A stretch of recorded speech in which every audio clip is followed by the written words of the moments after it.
everyone, welcome to Shaping Memories and welcome to the Daily Chronicle. So today is October 14th and today is World Egg Day. World Egg Day was established at a 1996 conference because for centuries, eggs have played a major role in feeding families around the globe. So celebrate today by having your favorite eggs. We use eggs in everything, but we also just eat eggs. So happy World Egg Day. All right, let's get into our first article. Our first article is called Word to the Wise. We always find out how we got some words. All right, the word cloud comes from the Old English word clud, C-L-U-D, which does not mean something lighter than air, but it means a mass of rock or a hill. The word cloud was originally a metaphor for the billowy clouds we see in the sky, a comparison to solid rock masses. So that's where we get the word from.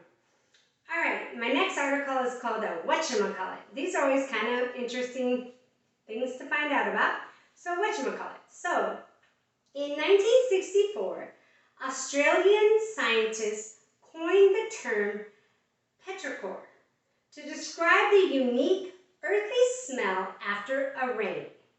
The word has Greek roots with petri meaning stone and ichor referring to the erythral fluid that was believed to be the blood of the gods.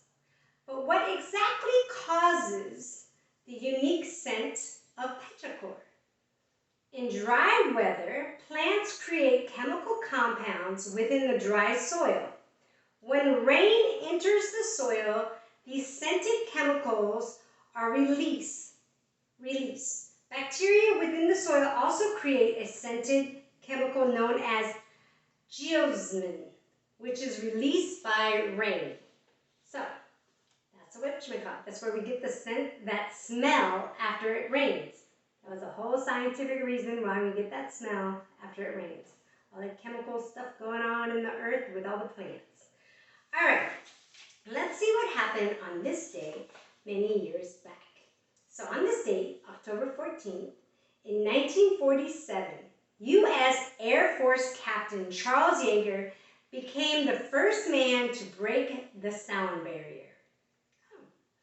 On this date in 1964, at age 35, civil rights leader Martin Luther King Jr. became the youngest person at the time to win the Nobel Peace Prize for his work to end racial discrimination. And on this date in 1987, a media frenzy resulted when 8-month-old Jessica McClure fell into an abandoned well in her aunt's backyard. She was rescued 2 days later. The event later became the subject of the 1989 television movie Everyone's Baby, The Rescue of Baby Jessica. I remember this as a child. Everywhere you went, oh my God, what about baby Jessica? Did they get the baby yet? Did they get the baby yet? It was quite amazing. If you ever get to watch that movie on how they engineered and how they rescued the baby that had fallen down the well. So, all right, I have an astronomy quiz for you. So, which planet is considered Earth's sister planet? Which planet is Earth's sister planet? I'll give you that answer in a little bit. All right, let's find out whose birthday it is today. Here at Shaping Memories, every day we have somebody famous's birthday. It could be a singer, actor, comedian, mathematician, scientist, I don't know, a president, somebody. It's always somebody's birthday here at Shaping Memories. So today, happy birthday to Roger Moore. I'm sure many of you know who Roger Moore is. He was born in 1927 and he lived to 2017. He was an English actor. He is most famous for his portrayal of Ian Fleming's fictional secret agent James Bond.